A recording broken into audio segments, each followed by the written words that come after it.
Pievienotās vērtības nodoklim ir tātad maksāšanas režīms. Mums jāatcerās, ka mēs kā pašnodarbinātie tātad grāmatvedību vedam tā saucamajā kases principā, tātad ieņēmumu, kad izdarīt, saņemt, tad reģistrējam, deklarējam un izdevumu tieši tāpatās, kad naudiņu samaksā, tad attiecīgi uzskaitam.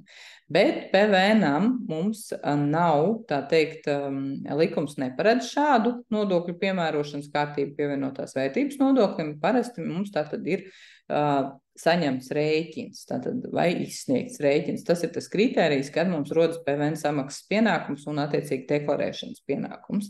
Izņēmums no tā ir PVN likumā noteikts.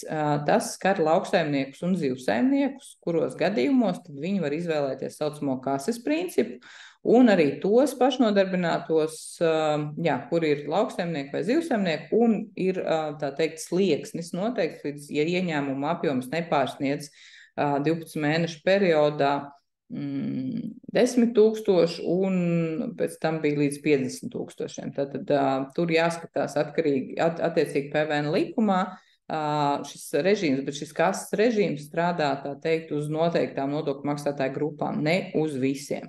Visiem pārējiem tomēr strādā vispārējais maksāšanas režīms, tātad mums ir nodoklis jāuzskaita, jāprēķina un jādeklarē, un attiecīgi priekšnodoklis ir atskaitāms pēc rēķina principu, nevis pēc kases principu. Protams, ka viņi var sakrist lielākoties gadījumos, viņi arī visdrīzāk sakritīs, bet tajos gadījumos, ja nesakrīt, tad tomēr veidojas, tā teikt, šī atšķirības starp kases ieņēmumu un izdevumu uzskaitu un PVN uzskaiti.